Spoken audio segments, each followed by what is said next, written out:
Olá, meu nome é Rafaela Matias. Antes de iniciarmos o conteúdo do trabalho, gostaríamos de identificar nossa produção acadêmica.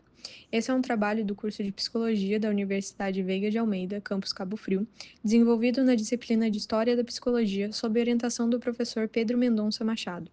O grupo é composto respectivamente por Luciana de Moraes Martins Ferreira, Rafaela Matias, Lorena Bittencourt Mendes Pereira, Jéssica Ramos Marques de Oliveira, Lucília Almeida e, por último, Priscila dos Santos Silva.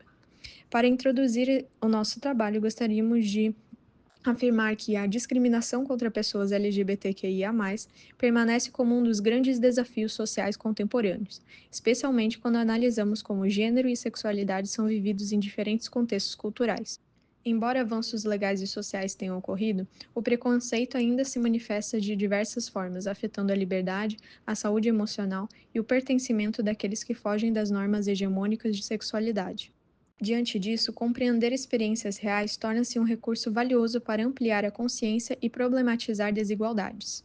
Nesse trabalho, buscamos responder à questão norteadora: como uma mulher lésbica vive sua orientação sexual em outro contexto cultural? Para isso, utilizamos a entrevista com um casal lésbico como ferramenta central de reflexão. Suas vivências e percepções permitem iluminar de maneira sensível e concreta os efeitos que o ambiente cultural exerce sobre a forma como uma orientação sexual é experienciada. Ao trazer suas histórias para o campo acadêmico, buscamos não apenas analisar a realidade, mas também contribuir para o enfrentamento do preconceito por meio da educação, da escuta e da valorização da diversidade humana. Então, eu sou a Ana, nasci em Portugal, vivo na Inglaterra, gosto de ser tratada por mulher, por Ana, e sou lésbica. Eu sou a Anne, sou brasileira, também moro na Inglaterra, também gosto de ser chamada pelo pronome feminino e eu sou bissexual. Eu ganhei uma bolsa de estudos e aí fui estudar na Espanha e eu gosto muito de viajar, sempre gostei muito de viajar, eu viajava muito aqui no Brasil e aí eu gostei muito da experiência lá porque era tudo muito perto. E aí eu conseguia viajar a outras culturas em pouquíssimas horas. Então eu decidi que eu queria ir estudar lá e morar lá, pelo menos pelo período que eu fosse estudar. Então eu terminei a pós, voltei para o Brasil, terminei a minha graduação e aí comecei o mestrado aqui e apliquei para os mestrados em Portugal, porque era a rota mais fácil para eu conseguir o visto de estudos, porque em outros países, eu cheguei a passar também no mestrado na Inglaterra, em Sheffield, e passei no mestrado em Bolonha, na Itália, só que o processo era muito mais custoso, eu tinha que provar muito mais dinheiro, Portugal era mais fácil. Então eu fui para Portugal e comecei lá a fazer o mestrado, depois comecei a trabalhar na minha área, mas foi assim que eu fui para Portugal. Em Portugal vocês se conheceram? Ou Foi você em conheceu no Portugal. Brasil? Não, em Portugal. Depois da Ana me conhecer, eu queria ter uma nova experiência noutro país, e o país era Inglaterra. Então eu propus à Ana de irmos para a Inglaterra viver. Uma, porque a minha área em Portugal é muito difícil, a área da psicologia. Exercer psicologia em Portugal é complicado no sentido em que não existe muito emprego, ou quando existe é muito na área privada, ou trabalhador independente. Não existe um salário fixo, e o que eu queria era ter um salário fixo para eu conseguir orientar a minha vida. Não só por isso, também por ser lésbica, e saber que em Portugal existe muito preconceito em relação a isso. Então, principalmente mulheres de cabelo curto. Então, a possibilidade que eu vi era emigrar para outro país onde eu visse que não existe esse preconceito de estilo, principalmente de um estilo masculino. Então, a Inglaterra, eu sabia que nesse aspecto não havia tanto preconceito, então depois já de irmos para a Inglaterra por esses dois motivos, pela minha profissão e pela minha identidade. Na Inglaterra você encontrou assim uma liberdade maior muito maior. para você Ser quem eu sou. Você acha que aqui no Brasil tem muito essa questão do preconceito do estilo? Acho que do estilo não, eu acho, até conversamos sobre isso, aqui ela sente menos isso do que ela sente em Portugal, por exemplo. Eu acho que o que acontece muito aqui é que as pessoas, elas assumem muito rapidamente aquilo, né? Então ela muitas vezes é tratada como um menino, a priori, assim, depois a pessoa, desculpa, porque aí repara que ela tem seios ou alguma coisa assim. Não tem barba e tem cabelo branco. E aí reparam que na verdade ela é uma menina.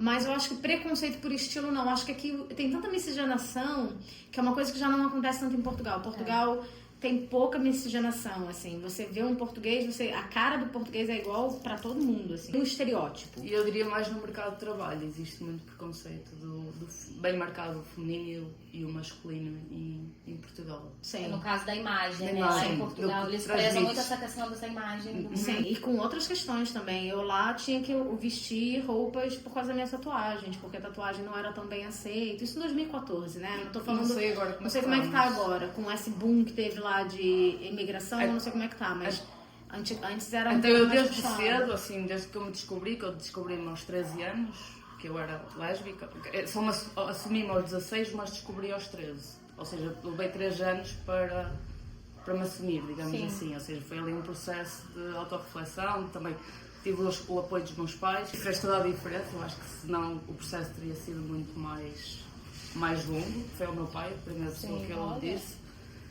Eu tinha 16 anos, porque ele veio ter comigo, eu estava a chorar, eu tinha uma namorada e acabamos, e ele não sabia, nem. Ele perguntou-me se eu tinha namorado, e eu disse que não, eu comecei a chorar mais, e perguntou-me se eu... então é uma namorada? E eu disse que sim, e ele virou-se para mim, eu acho que essa frase foi muito marcante. Libertadora, né? É. Ele disse, era pior se estivesse grávida. Eu chorei ainda mais, e pronto, ele disse que isso não havia problema. Um estava apoio e ali. um acolhimento, né, dos seus pais. Foi. Isso. Aí eu disse só ao meu pai, porque eu tinha medo era da minha mãe. Porque a minha mãe... Eu acho que as mulheres têm sempre aquela ideia de vai casar com X, vai... Idealização. Idealização. Né? Eu acho Filhos, que casinha. é isso, e eu via que o meu pai não tinha tanto isso, mas a minha mãe sim, de idealizar, casar, ter filhos e por aí vai.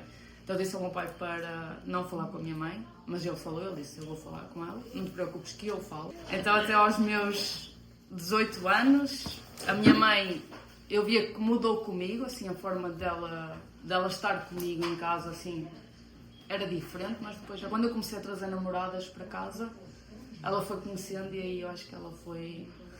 A ideia dela É porque ela deve saber que você estava feliz. é isso, e acho que assentou, né? Eu acho que se foi habituando, digamos É, assim. eu acho que é isso, foi acho que é mais um perdendo. hábito. Eu acho que foi perdendo aquela idealização Foi que é isso. reconstruindo Porque ela a ideia. dizia, mais isso ainda vais mudar. Tipo, era o discurso Aquela dela. esperança de Aquela essa coisa de fase, né? É isso, fase, não sei o quê. Mas como viu que isso não iria acontecer, pronto. E eu acho também que ela tinha muito essa ideia de ter um neto, né? Então eu acho que ela perdeu essa ideia. E acho que a minha mudança foi o meu pai ter, naquele momento que eu mais precisava, ele ter dito aquela frase. Tipo, era pior se estivesses grávida. Isso aí, ok, tipo, então não há... Problema Se eu nenhum. estivesse grávida era muito pior. Imagina, né? Foi isso. Eu acho que ele quis ali mostrar a leveza. Então, a partir daí eu É assumi-me a mim sensível, mesma. pai Foi dela. esse aí o processo, tipo, ok, se o meu pai me aceita, se a minha família aceita, eu aceito-me a mim mesma. Foi isso. E você, Ana, aqui no Brasil? Nossa, meu caso foi completamente o oposto. Minha primeira relação sexual foi com uma menina. Meus pais não sabiam. Eu tinha todos os sinais. Ninguém nunca percebeu. Porque não quiseram. Eu acho que a ideia de pensar no assunto já era doloroso, sabe? Meus pais são de uma família... A minha família é uma família basicamente evangélica. Meu pai era católico, mas a minha mãe sempre foi muito evangélica, muito devota. Então a família foi toda criada dentro disso. E pra mim aquilo era uma questão. Eu não tinha como falar. Eu não sabia muito bem como falar sobre. Então eu passei a minha vida inteira tendo... Eu sou bissexual.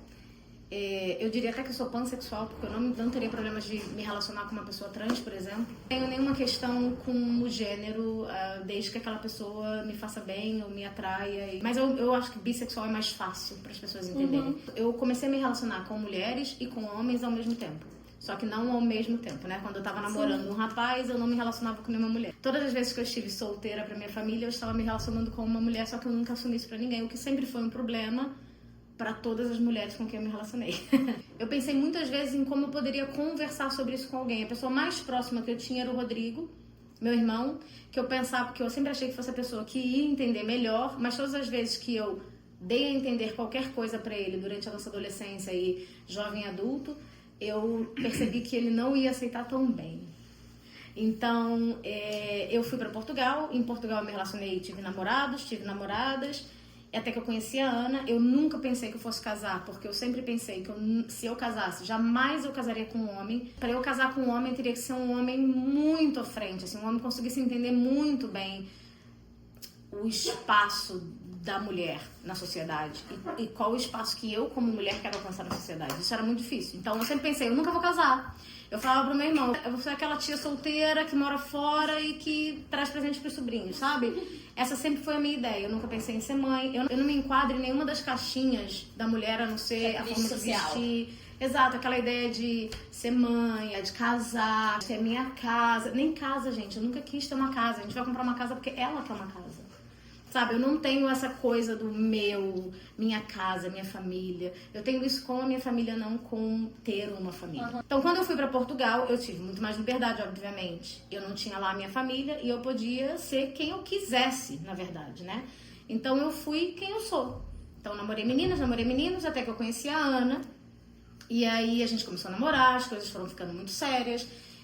E eu fui percebendo que com a Ana eu poderia construir uma vida. Só que aí entrou a questão, e a Ana participou muito disso comigo, graças a Deus ela é psicóloga, do como eu vou falar isso pra minha família. Como eu vou apresentar a Ana como a pessoa que eu quero casar, ou assim, até que a gente decidiu, ela me pediu em casamento, a gente decidiu mutuamente, né? Foi quase isso. Vamos casar, vamos. E aí a gente precisava das documentações aqui do Brasil para fazer o casamento em Portugal. O casamento em Portugal é legalizado, eu acho que aqui também é. Pronto, na Inglaterra também é. Então eu mandei mensagem para minha mãe falando, mãe, eu preciso desses documentos assim, assim, assim, para eu fazer um pedido de visto. Minha mãe agilizou toda a documentação para mim e me mandou sem saber que era para eu casar. Antes da Ana eu cheguei a conversar com meu irmão. E meu irmão tentou de todas as maneiras possíveis e inimagináveis fazer. Ele já estava adulto, eu já estava adulta, mas para ele era aquela coisa da fase.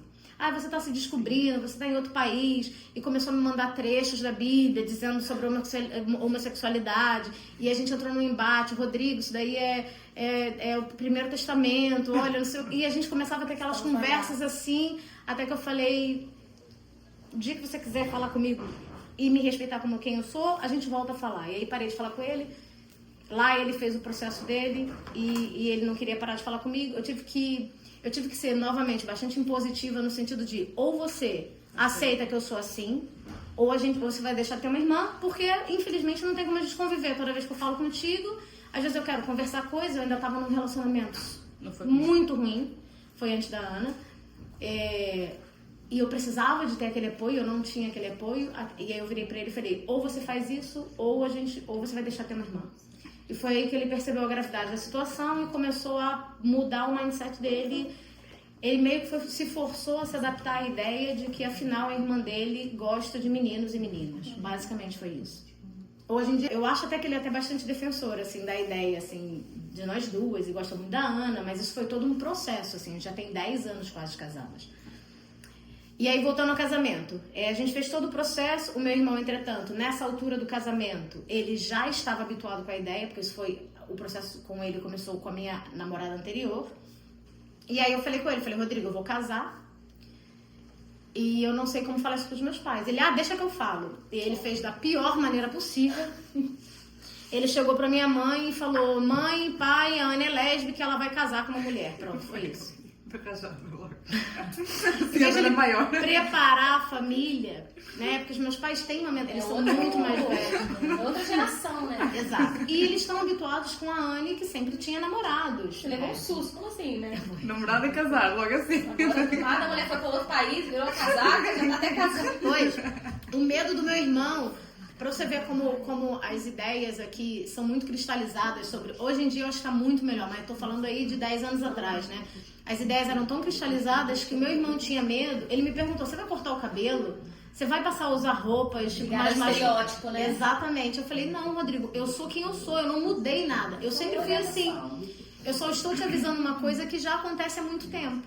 Então, todo esse processo de...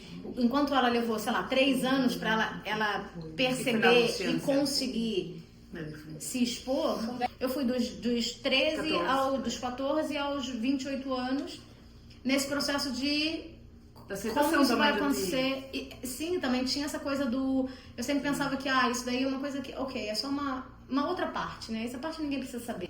Meu irmão falou pra minha mãe, a minha mãe não me respondeu mais. Parou de falar comigo. Meu pai ficou irritadíssimo, falou que aquilo era um absurdo. A minha mãe eu esperava, mas o meu pai eu não esperava. Nunca na minha vida eu esperava que meu pai ia ter aquela reação, mas meu pai teve. Meu pai parou de falar comigo, minha mãe parou de falar comigo, eles ficaram 3 meses sem falar comigo. Eu casei, a gente decidiu mudar, preparamos a mudança. Quando eu já estava na Inglaterra, é que a minha mãe um dia me manda uma mensagem e me liga, perguntando se podia ligar. Eu falei, podia, eu tava na cama, não vou esquecer isso nunca. Eu tava na cama, eu olhei e falei, olha, minha mãe tá me ligando. E ela atende, ela se arrumou pro lado pra ela não aparecer. E aí a minha mãe perguntou, e a Margarida, tá aí? É que o nome dela é Ana Margarida. E aí ela falou assim, eu falei, tá, quer conhecer? E ela, quero. E aí foi a primeira vez que ela falou com a Ana. E desde então, ela nunca mais tocou no assunto.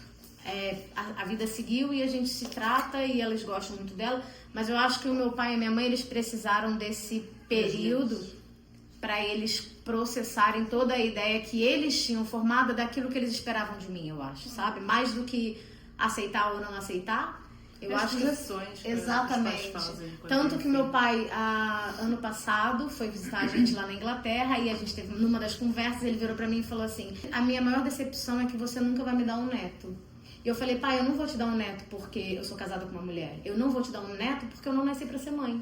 E eu não quero ter um filho. Eu não vou te dar um filho, eu não vou fazer um filho só porque você quer um neto. Você vai criar o neto? Não vai. Quem vai cuidar sou eu. Eu é que vou passar por tudo. Então eu decidi, eu e a Ana, que a gente não vai ter. E pronto. Ficou arrumado. Ele nunca mais falou sobre netos. Foi a última vez que ele falou sobre netos. Mas eu acho que são duas experiências diferentes. E acho que isso, se a gente voltar para a questão da cultura, corrobora bastante com o conceito cultural. Porque em Portugal é muito mais aceito, ainda é muito mais aceito. Os direitos LGBTQIA+, lá são muito mais difundidos e muito mais exigidos do que aqui no Brasil. Então eu acho que isso também mostra como, por exemplo, essas duas experiências que foram, né, radicalmente diferentes, apesar dela ser de uma aldeia em Portugal, ela ser da parte do interior, como isso mostra como a cultura influencia. Eu diria que em Portugal existe, como eu disse, existe mais preconceito a nível visual. Eu sinto mais as pessoas, por exemplo, olharem na rua, a forma como eu visto chama muito mais atenção do que, por exemplo, e mesmo aqui no Brasil, se eu me dirijo a alguém, a pessoa não se atenta aos detalhes, a pessoa assume logo que eu sou, por ter o cabelo curto e por me vestir mais masculina, eu sou diretamente homem. Sinto isso muito no banheiro. Eu detesto ir a banheiros, principalmente em países que eu acho que existe mais esse preconceito, como o Brasil e Portugal. Ir ao banheiro, por exemplo, de um shopping, se eu estiver a entrar no banheiro ou a sair do banheiro e alguém entrar, a pessoa é capaz de olhar para mim e olhar para a placa para ver se está no sítio certo. Isso não acontece na Inglaterra. Na Inglaterra, as pessoas simplesmente não olham. Eu acho que as pessoas se atentam aos detalhes. As pessoas olham, sei lá, olham para aquela pessoa e vejam, ela não tem barba, ela tem seios. As pessoas são mais atentas ao outro, enquanto que aqui isso não existe e em Portugal também não existe. As pessoas assumem logo isso diretamente. É uma coisa que eu não gosto, que me deixa um pouco triste. Mas pronto, é o que é. E na Inglaterra não sinto isso. Eu sinto que as pessoas respeitam muito mais o outro pelo aquilo que é. Eu não sinto esse olhar. Eu ando na rua ou vou ao banheiro, eu não sinto que as pessoas me vão julgar pela aparência. Enquanto que eu sinto isso aqui e sinto isso em Portugal. Por exemplo, não sei aqui no Brasil porque eu nunca comprei roupas aqui, mas eu, por exemplo, em Inglaterra sinto, se eu for à secção feminina, as roupas não são tão femininas na Inglaterra. Há de tudo. Existem os dois estilos. Eu posso encontrar roupas, enquanto que em Portugal as roupas são muito mais marcadas. Ou seja, em Portugal eu comprava roupas no masculino porque no feminino não tinha essa variedade, como por exemplo existe na Inglaterra, essa variedade dos dois estilos. Isso eu também acho... Aqui no Brasil não sei, que eu nunca comprei roupa, mas acredito que seja mais marcado também. Sim, mais decote, mais babados, decote, mais coisas. Estampas, Eu acho que isso tem a ver também com a construção cultural. Se a gente colocar Brasil e Portugal, eles são muito parecidos. Muito parecidos. Portugal é o Brasil na Europa. Eu brinco com isso e é muito verdade. Enquanto em Portugal a gente tem uma definição muito grande do gênero, mulher lá tem que ter o cabelo comprido, igual ao Brasil, gente. Então, mulher bonita unha pintada, cílios, maquiagem, cabelo comprido, sabe? Toda essa coisa que a mulher aqui tem, que para você mostrar sua feminilidade. A mulher aqui, ela se valoriza na feminilidade. Enquanto na Inglaterra, não tem muito isso. Não tem essa pressão social. Tem, mesmo mulheres héteros, elas vão na seção de roupa feminina e compram roupas como a da Ana, por exemplo. Que é mais aquelas roupas esportivas, moletom, pra usar com tênis e um blazer. Tem muitas essas coisas assim. Tem muito essa coisa da mescla. Então não é só exclusivamente para pessoas lésbicas ou pessoas com um estereótipo menos marcado no feminino, por exemplo. Lá tem muito essa mistura. Então, vê muitas mulheres de cabelo curto, usando roupas mais despojadas, usando muito roupa de academia. Você vê muito isso. Então, culturalmente, não existe essa distinção. Sabe? Muito marcado. Existe os dois. Eu gosto muito de salto alto, eu gosto muito de usar roupa social, eu gosto muito de me maquiar. Isso também tem muito lá. Pelo fato de não ter essa distinção muito marcada do que é o feminino e do que é o masculino, acaba por ser muito mais fácil para qualquer gênero, para qualquer pessoa. E acho que isso é uma marca cultural da Inglaterra que faz com que, por exemplo, a Ana se sinta muito mais à vontade. Até que eu me sinto à vontade, gente. Não precisas maquilhar tanto. Se eu quiser ir ao mercado, do pijama, se eu quiser ir ao shopping, pijama. eu acho que a cultura lá é muito mais abrangente. E isso ajuda bastante com que a gente seja mais a gente mesmo. E ajuda muito com que a Ana não sofra esse tipo de preconceito de chamarem ela de menino. Muitas vezes perguntam. Outra coisa, o inglês, a língua inglesa, ela já ajuda nisso, né? Porque a língua inglesa, ela não tem gênero. Ela só tem gênero marcado no pronome. Em todo o resto, ela não tem gênero. Enquanto aqui a gente tem o gênero marcado demais. A gente tem no artigo, a gente tem no pronome, a gente tem mesmo e alguns substantivos. Enquanto lá não tem isso. Lá, para você marcar gênero, você usa só o pronome. Então, o que eles fazem? Eles usam o pronome... Eles têm um pronome neutro, que é o pronome que é usado para o plural, que é o they. Então, muitas vezes as pessoas te perguntam como você quer ser chamado. E se a pessoa não quiser ser chamada por um pronome de gênero, ou she ou he, ela fala, eu prefiro ser chamado de they. E você chama they. Muitas vezes, quando você vai falar com uma pessoa, ou falar sobre uma pessoa, se você não sabe como ela quer ser chamada, você só usa o they. E depois a própria pessoa vai na conversa, orientar. Então, é muito mais fácil, até linguisticamente falando, é muito mais fácil, dentro daquela sociedade, você conseguir ir para essa fluidez, para esse espectro que a gente tem hoje, que a gente sempre teve, mas que hoje é difundido sobre o gênero, a orientação não só sexual, mas a orientação de gênero também, do que aqui, porque aqui tudo é muito marcado, né? É a coisa do menino veste azul, menina veste rosa. Lá o menino pode vestir azul, pode vestir rosa, pode vestir amarelo. Não tem muito isso, sabe? Então ajuda bastante. Então acho que socialmente, a gente está muito mais avançado lá nesse aspecto do que aqui no Brasil ou em Portugal. Sim. A gente tem uma miscigenação muito grande na Inglaterra, né? Então, a gente tem muita comunidade muçulmana lá. E aí, os muçulmanos que são muito mais radicais, a gente já teve lá manifestações, mas foi muitos anos, em que um grupo de pais muçulmanos foram para frente de uma escola pública fazer uma manifestação contra a abordagem de gênero na escola. Obviamente que isso não tem nada, porque isso é protegido por lei. Então, a Inglaterra, ela é um país que você tem as leis muito definidas. E isso ajuda bastante com que, se existe algum grupo radical, essas ideias sejam facilmente postas de lado, porque a lei protege muita coisa. E com relação à comunidade e à visibilidade LGBT lá, o que eu sinto é que não existe nenhum tipo de distinção por nós sermos um casal gay. Não há. A gente aluga casa, as duas juntas, a gente vai comprar nossa casa, vamos as duas juntas, eles aceitam o nosso casamento. É porque isso tudo é protegido por lei. Então, se você tem a sua ideia, você tem que guardar a sua ideia bem no fundo da tua mente, porque você pode ser processada por isso. Então, o medo de você ser preso por preconceito ou ser processado faz com que as pessoas, muitas vezes, não falem aquilo que elas pensam ou fazem com que elas repensem aquilo que elas pensam. Porque as leis funcionam. Se nós ligarmos, a pessoa pode ir presa. Então, se eu sentir que eu sofri algum preconceito ali por sermos um casal gay, eu posso chamar a polícia. E a polícia não vai zombar da minha cara. A polícia vai levar essa pessoa, nem que seja para acalmar a situação, levar a pessoa para para a quadra de polícia e deixá-la lá por um tempo até que aquilo seja averiguado, vai perguntar se eu quero prestar queixa ou não, vai perguntar se eu quero processar ou não, e eles vão e é assim que funciona. Então isso eu acho que é uma coisa que ajuda bastante com que a gente tenha boas relações. No início disso tudo, foi por conta da uma pulverização da lei, as pessoas se conscientizarem, esse é um trabalho de mídia feito a partir da lei? Ou... Eu acho que o primeiro ponto aí que eu acho que difere bastante Portugal, Brasil e Inglaterra é que a Inglaterra nunca sofreu uma ditadura.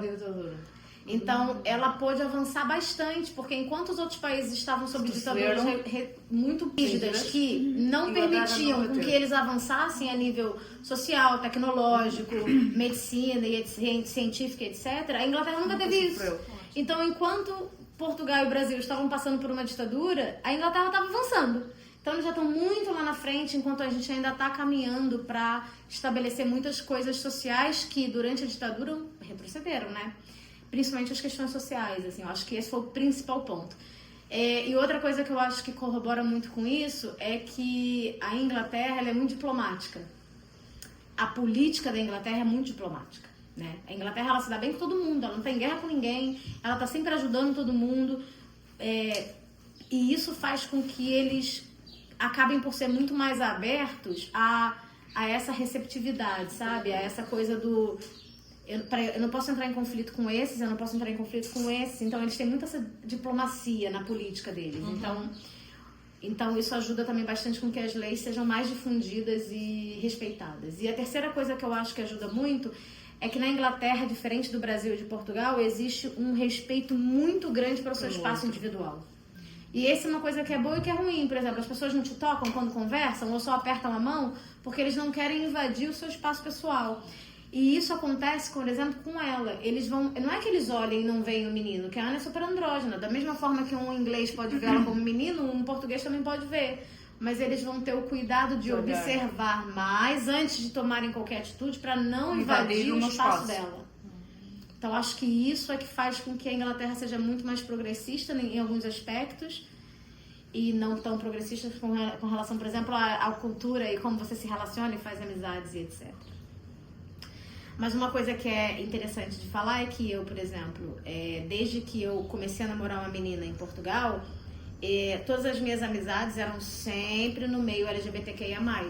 E o teu é um pouco diferente, mas... E na Inglaterra, a gente tem amizades diversas. Eu tenho amigos héteros, eu tenho amigos gays, eu tenho amigos bissexuais. Nós temos um casal de amigos que é um casal hétero, mas os dois são bissexuais, são casados. Então, tipo...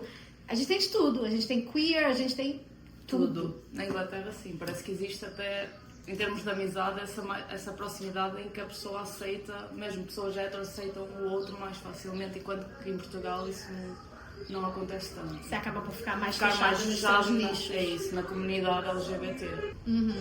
Bastante. É o que eu tô dizendo, se você faz qualquer coisa que eu sinto que é preconceituoso contra a minha orientação sexual... Inclusive, se eu sou uma pessoa que quero ser tratada pelo gênero neutro e você me trata por X, assume. Se eu quiser fazer uma queixa, te processar, eu posso. Legalmente, eu tenho embasamento para isso. E outra coisa que eu acho que em Portugal, por exemplo, acontece muito, e aqui no Brasil também, é que a polícia, ela é obrigada a tratar aquilo com a mesma seriedade que ela trata qualquer outro crime. Enquanto aqui no Brasil, se calhar a pessoa ainda vai zombar você. Em Portugal, mesma coisa. Se eu fizer uma denúncia lá, eles são capazes de fazerem piada com a situação. Enquanto lá isso não pode acontecer. Se você parar para pensar rapidamente nos países que tiveram algum tipo de ditadura e nos que não tiveram, você vai ver que os países que não tiveram ditadura estão sempre muito mais avançados a nível científico, a vários níveis, na verdade, em várias camadas, do que os países que sofreram. Porque o período ditatorial, ele é um período que te priva muito, né, de avanços. Porque é só uma ideologia que está sendo implementada e que está sendo difundida e que está sendo forçada. Que a ditadura no Brasil foi muito forte, né?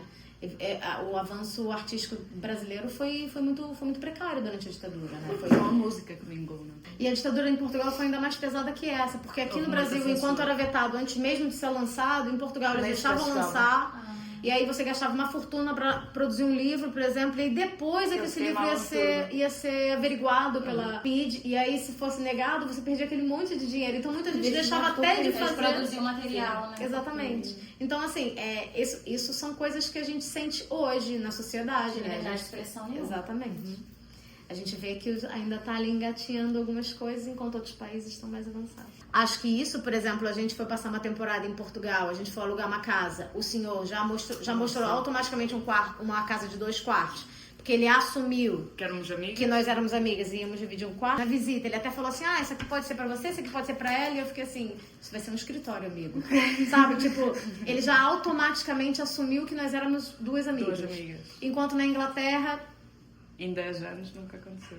Eles não assumem nada. Eles esperam que você fale. Por exemplo, a gente agora tá procurando casa pra comprar, a gente vai na casa, a gente até fez uma das visitas foi com um rapaz queer, e aí a gente falou, isso aqui vai ser... Eu falei, isso aqui eu acho que daria um bom escritório, não sei o quê. E ele falou assim, e o outro quarto? Eu falei, o outro quarto vai ser o escritório dela. E ele, então tá bem, então aquele ali vai ser o master bedroom pro casal. Eu falei, exatamente. Porque ele primeiro sondou pra ver o que era, pra depois ele fazer qualquer colocação. Eu já vi uma situação em que uma mulher negra falou de forma mais ríspida com uma outra mulher negra, e essa outra mulher negra chamou a polícia por racismo.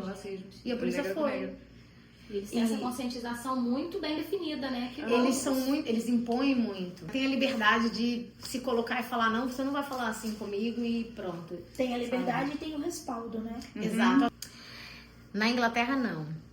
Inclusive, na Inglaterra, é bem interessante, porque eu em Portugal, quando estava fazendo aí o mestrado, eu comecei a trabalhar numa agência de tradução. Isso foi uma situação muito constrangedora, porque eu namorava um rapaz quando comecei a trabalhar nessa agência de tradução. Entretanto, o namoro acabou, e lá eles têm o hábito de, depois do almoço, eles vão tomar um cafezinho ou um café. Eles vão a uma lanchonete só pra tomar um café, depois do almoço. E todo mundo ia, eu era nova, eles me chamavam, eu ia, até que ficou ali aquela coisa, eu ia junto com um grupo, todos portugueses, com exceção de uma que era brasileira. Quando eu terminei o namoro, passou um tempo, eu comecei a me envolver com a minha ex-namorada. E aí, quando eu achei que eu tinha abertura, né? Eu comentei que tava conhecendo uma menina, todo mundo ficou bastante chocado. Falou, menina, não sabia, não sei o que. Eu falei, não, sim, eu gosto, eu sou bissexual, não sei o que, não sei o que. E as pessoas pararam de me convidar para o café. Que isso?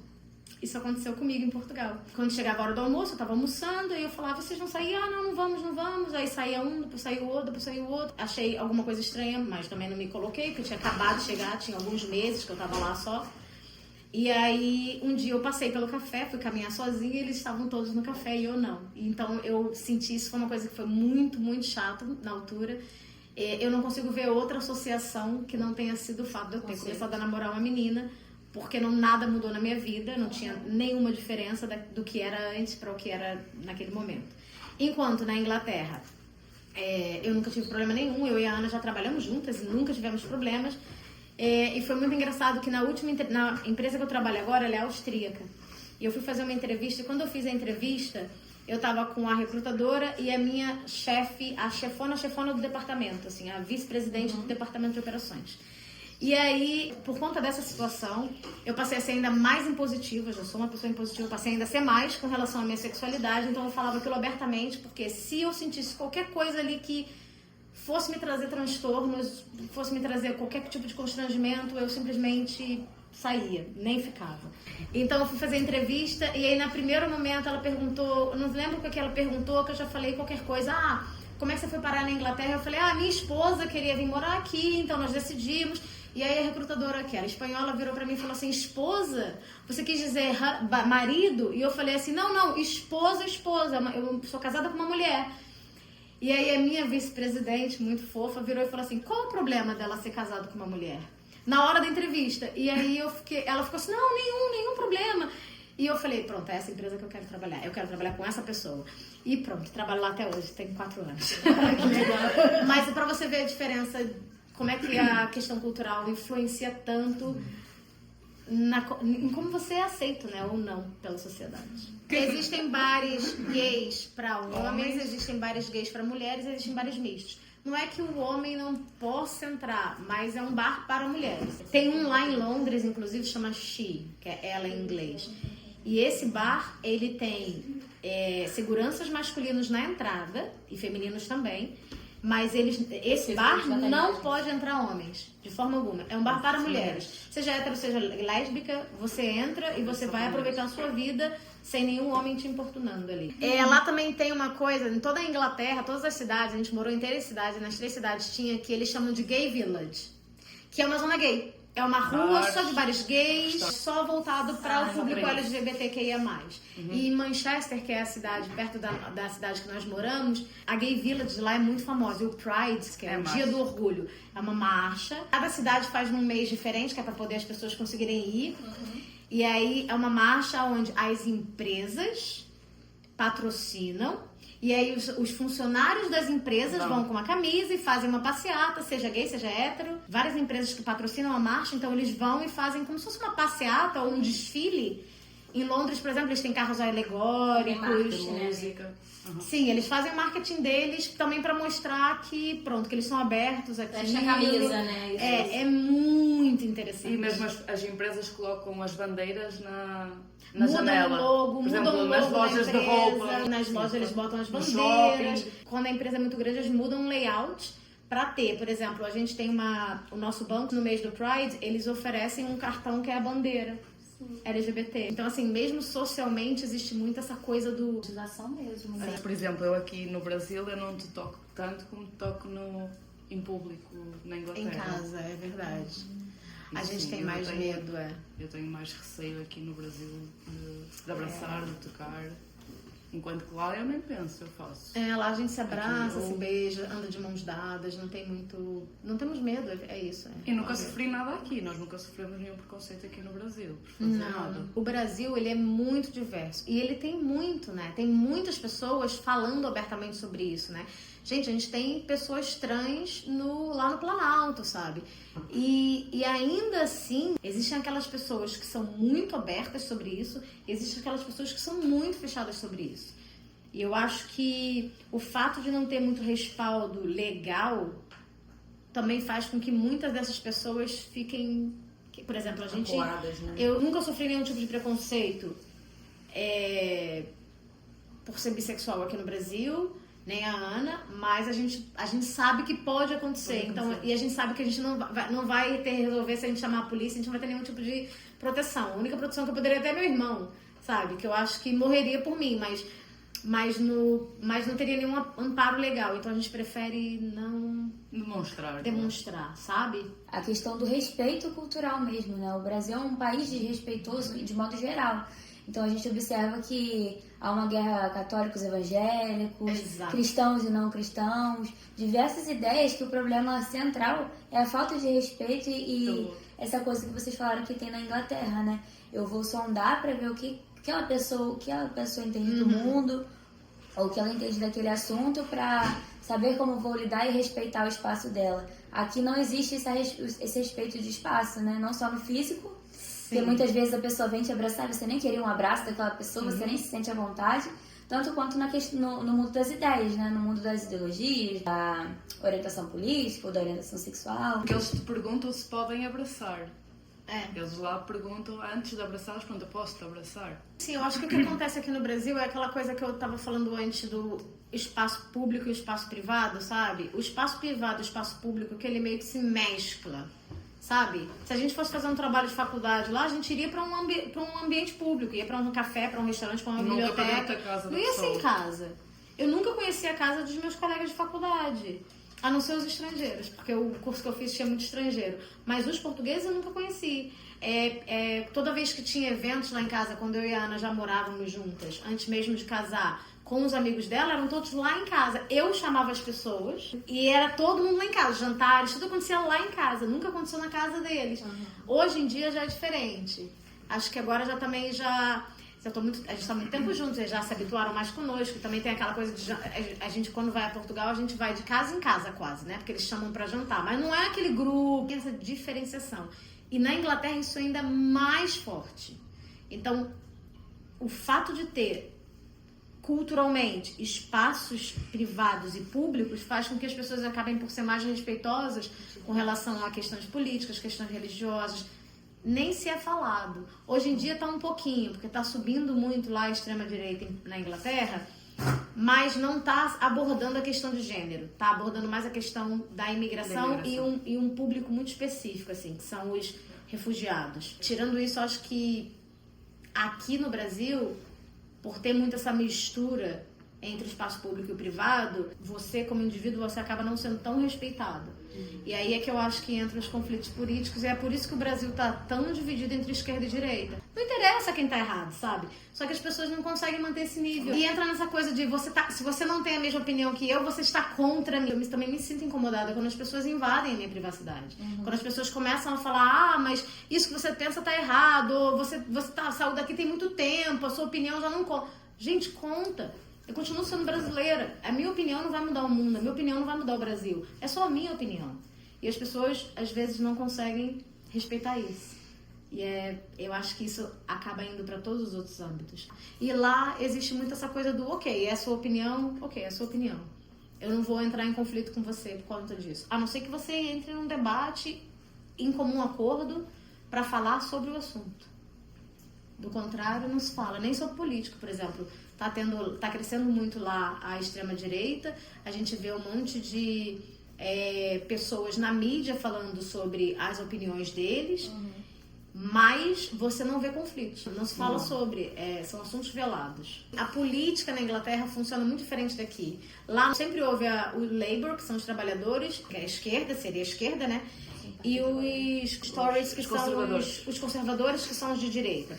Só que eles estão numa linha tênue ali, eles quase que defendem as mesmas coisas. Então, a política de direita lá tem muita coisa de esquerda, e a política de esquerda também tem muitas pautas de direita. Agora está surgindo uma outra vertente que é um pouquinho mais à direita, que é o Reform UK, que tem essa visão mais nacionalista, assim. Essa coisa do ultranacionalismo, Só que, apesar disso, ainda assim, como é tudo muito mesclado, eles são muito cuidadosos naquilo que eles propõem. É o que eu falei, cara, não sofreu uma ditadura, então avançou muito mais do que a gente, sabe? Seus pais me adoram. A minha mãe já não tem... Sim. Se o mercado de trabalho aqui fosse como de lá, eu já tava aqui. Eu sinto muita saudade do Brasil. Inclusive, a gente quer aposentar e voltar pra cá. Meio em Portugal, meio. Porque ela também quer passar um tempo em Portugal. Só dá pra entender o quanto o Brasil é bom de verdade quando você sai. Porque apesar de ter muitas políticas ruins, apesar de ter muito preconceito, ainda assim tem muitas coisas boas que faz muita falta lá, gente. A forma como você se comunica, a sociabilidade no Brasil é muito diferente lá. A gente tá lá, vai fazer 8 anos. Todos os nossos amigos são estrangeiros. Todos. A gente não tem um amigo inglês. Porque eles fazem amizade quando estão ali na escolinha, e são essas amizades que eles vão levar pra vida. É desses amiguinhos que eles vão escolher com que eles vão casar. Tudo acontece muito ali na fase da infância. Nesse novo ambiente não sofremos nenhum. Aconteceu uma situação engraçada. A gente estava no ônibus, eu e a Ana, a gente estava se abraçando, que a gente estava muito feliz que a gente tinha alugado nosso primeiro apartamento lá. E aí a gente estava se fazendo carinho, assim, abraçados. Ela estava assim, abraçada no ônibus em Londres.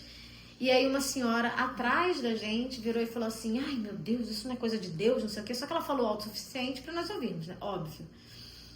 E aí o ônibus inteiro começou a se o que você pensa que é pra se meter na vida da pessoa, não sei o que, deixa elas lá, não sei o que. E a gente não falou nada. E a gente ficou assim... Foi a única experiência. Na Inglaterra não acontece, mas em Portugal, por exemplo, eu sou uma pessoa muito impositiva. Então, se aquela pessoa faz qualquer coisa que eu acho que não vale, que me desmerece em algum aspecto, eu simplesmente ignoro. Foi o que eu fiz com meus pais, por exemplo. Eu deixei eles estar. Eles não queriam lidar com a situação, então o dia que eles quisessem, eles que me procurassem. Foi o que eles fizeram. Depois de um tempo, quando eles processaram a situação, eu não forço ninguém a me aceitar. Eu só forço que a pessoa tenha respeito. Mas me aceitar a pessoa não precisa. Ela simplesmente não precisa conviver comigo. Vai viver a vida dela, sabe? E você, amor? Também não... Depois que deu-me assumir, acho que liguei mais à família do que aos outros. Os outros a mim não me interessa se me aceitam ou não quero saber. Desde que eu esteja bem comigo mesmo, o outro não ligo mesmo. Em Portugal, isso foi, eu tô dizendo, de 2014 a 2015, né? Eu fiquei de 2014 a 2016 em Portugal. Portugal é muito machista. Então, eu tinha uma outra namorada que não é a Ana, antes da Ana. E a gente saía muito pra ir pra boate, pra sair à noite, assim. E eu acho que 98% das vezes eu era abordada por homens, principalmente quando eles percebiam que nós éramos um casal gay. E sempre tentavam alguma coisa, É uma coisa que acontecia, assim, com muita frequência. E quando eu abria a boca, que eles viam que eu era brasileira, então... Porque existe, sim, uma visão de que a brasileira é muito fácil, muito prostituta, sabe? A visão que eles têm estereotipada da mulher brasileira em Portugal é triste, é absurda. Então, isso aconteceu muito comigo. A minha nacionalidade, ela influenciava muito quando era na questão das abordagens masculinas. Eu passei por muitas situações em Portugal. Agora, na Inglaterra... Assim? Não. Na Inglaterra, para eles, o Brasil é a questão natural, a comida, eles têm uma percepção diferente, assim. Gostam muito do Brasil, é o sonho de todo mundo conhecer o Brasil. Existe, mas é bem menor do que aqui, assim. Lá existem muitas campanhas trabalhistas para mulheres. Então, por exemplo, uma área que existiam poucas mulheres, que é a área de desenvolvimento, começaram a ter campanhas lá para se contratar mulheres. Então, eles tentam equiparar um pouco assim, mas os salários ainda são mais baixos. Pouca coisa, eu diria, sei lá, 1.000, 2.000 por ano, às vezes, mas é mais baixo. Só que o salário mínimo lá é para todos. Tem uma porcentagem para colocar pessoas, por exemplo, com deficiência física ou mental, LGBT também. Segundo lá as leis deles, eles precisam manter a diversidade dentro da empresa. Então, eles são obrigados a ter pelo menos uma porcentagem X de pessoas deficientes, LGBT. independente da deficiência, se é física ou não. Uma porcentagem de pessoas da comunidade LGBTQIA+, e uma porcentagem de negros. A gente tem a falsa sensação de que não existe preconceito. Porque a mídia lá, ela é bastante diversa. Então você vê de tudo. Sim. E os anúncios são muito a gênero, sabe? Por exemplo, depilador de pernas, né? Aqui você só vê mulheres depilando as pernas. Lá você vê homens e mulheres. Eles tentam ser muito inclusivos na mídia. Por exemplo, você vai numa academia, você vai ver os cartazes, vai ter uma mulher mais gordinha, vai ter um cara mais magrinho, vai ter todos os corpos ali, e eles tentam trazer bastante isso pra mídia, assim. Então eu acho que pra comunidade LGBTQIA+, também. Sim. Anúncios com beijo. Por exemplo, campanhas de Dia dos Namorados, eles fazem com casais gays, conscientizam sobre a identidade de gênero, não falam sobre a sexualidade em si, mas falam sobre a questão do gênero, assim. Foi o que aconteceu lá, que teve uma passeata na nossa cidade. Nossa cidade tem a maior concentração de muçulmanos do Reino Unido. E um grupo, gente, não foi todos os muçulmanos, não. Não coloquem todos os muçulmanos nesse mundo, porque não são. Inclusive, a gente foi pro Egito esse ano, que é um país islâmico, e a gente foi super respeitado. Então, não tem a ver com a religião, tem a ver com aquelas pessoas muito radicais que estavam lá. Foram fazer uma passeata em frente a uma escola para dizer, meu filho, minhas regras, por conta da educação de gênero que há nas escolas. Eles fazem educação de gênero, que é para respeitar os gêneros. Eu imagino que eles devam ter educação sexual, mas quando as crianças já são maiores, na ideia de conhecer o corpo, o que pode, o que não pode, né? Aquela conscientização do toque. Nós temos um casal de amigos que são brasileiros e têm 2 filhos brasileiros. Eles moram lá numa cidade ao lado da nossa. E um dia, ela estava contando que ela foi... o menininho tem 3 anos, eu acho, está no jardim de infância. E ela foi chamada na escola porque o menininho estava abraçando uma coleguinha. Quer dizer, uma coisa que é comum ele ver em casa. Mas a coleguinha se sentiu invadida. E ela reclamou com os pais reclamou com a escola, e a escola chamou os pais para explicar que ele não podia fazer aquilo sem o consentimento da coleguinha. Apesar de ele estar fazendo aquilo completamente inocentemente, óbvio que ele não estava fazendo nenhum tipo de abuso. Culturalmente, na cultura dele, sim, abraçar. mas eles são ensinados a esse respeito. Então a coleguinha se sentiu invadida, reclamou com a família reclamou com a escola e eles foram lá chamados. Ela até falou assim, como é que eu explico pra ele que isso não pode ser feito fora do ambiente? Sendo que a cultura dela É muito difícil uma criança entender, né? De 3 anos. Foi criada no Brasil. Pois, aí tem aquela coisa do você tem que perguntar, né? Educar a criança a perguntar se pode. Existem pouquíssimos casos de estupro e abuso lá. Por conta disso. Por conta disso. Porque as Não, crianças tanto a são violência doméstica educadas. também existe mais, por exemplo, em Portugal do que na Inglaterra. É, violência Portugal tem doméstica. muito, não existe muitos casos de violência doméstica na Inglaterra. Por quê? Porque as pessoas são educadas desde na escola ainda a respeitar o outro. Vocês podem adotar filhos, vocês podem ter inseminação artificial, Aqui no que Brasil, dá. sim. Isso é uma escolha de vocês não quererem ter filho, assim como outros casais héteros também que não querem ter filhos. Sim. Em relação à criação dos filhos, qual que é o pensamento que as pessoas têm? Porque vocês são um casal lésbicos, se vocês forem ter um filho, o filho não vai ser necessariamente ter essa opção sexual. As pessoas acham que porque é um casal lésbico vai criar uma criança e a criança automaticamente vai ser... Tem esse As pessoas pensam isso porque as pessoas não param pra analisar criticamente a situação. Porque como é que pode o meu pai sendo hétero, minha mãe sendo hétero, eu ter nascido bissexual? Exatamente. Eles não param pra pensar que uma pessoa gay, ela nasceu de um casal hétero. Independente da opção, da orientação sexual dos pais, é o que eu falei, é o que eu acabei de falar aqui. Meu pai falou que sofre muito por eu não ter um filho, mas é uma escolha minha. Sou eu que tenho que decidir. Assim como a minha sexualidade só diz respeito a mim. As pessoas têm muito essa coisa do vai adotar e vai educar pra ser gay. Não, provavelmente vai educar aquela pessoa pra ser muito mais respeitosa com a opinião dos outros do que um casal hétero talvez criaria um filho. Vamos colocar muitas aspas aí, porque existem muitos casais héteros, né? Existem casais e casais, mentalidades e mentalidades. Só acho que as pessoas só não param pra pensar criticamente. Quando alguém falar isso pra você, só responde, olha, e como você acha que esse casal hétero, esse casal gay foi criado? Foi criado por outro casal de gays? Não. Muitas vezes foram criados por casais héteros. A sexualidade independe daquilo que você é educado para. Eu não fui educada para ser lésbica ou para ser bissexual no meu caso. A Ana não foi educada para ser lésbica. Mas espero que isso daqui a muitos anos mude e as pessoas possam viver com mais liberdade do que vivem hoje. No nosso país, que a gente mora atualmente,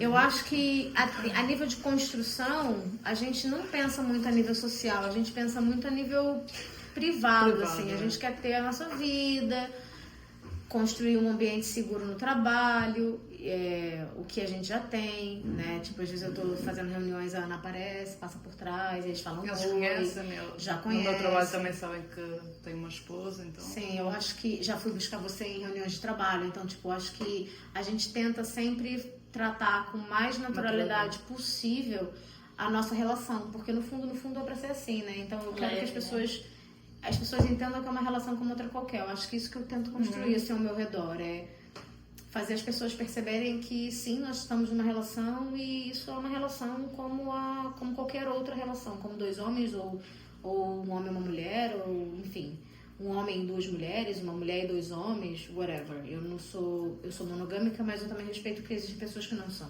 Muito obrigada. Vocês foram muito importantes no nosso trabalho. Obrigada a vocês pela oportunidade. Eu acho que é muito importante também dar voz, porque existe muita gente que sofre com isso. E sofre muito, e aqui no Brasil E eu diria principalmente. mais homens do que mulheres. Sim.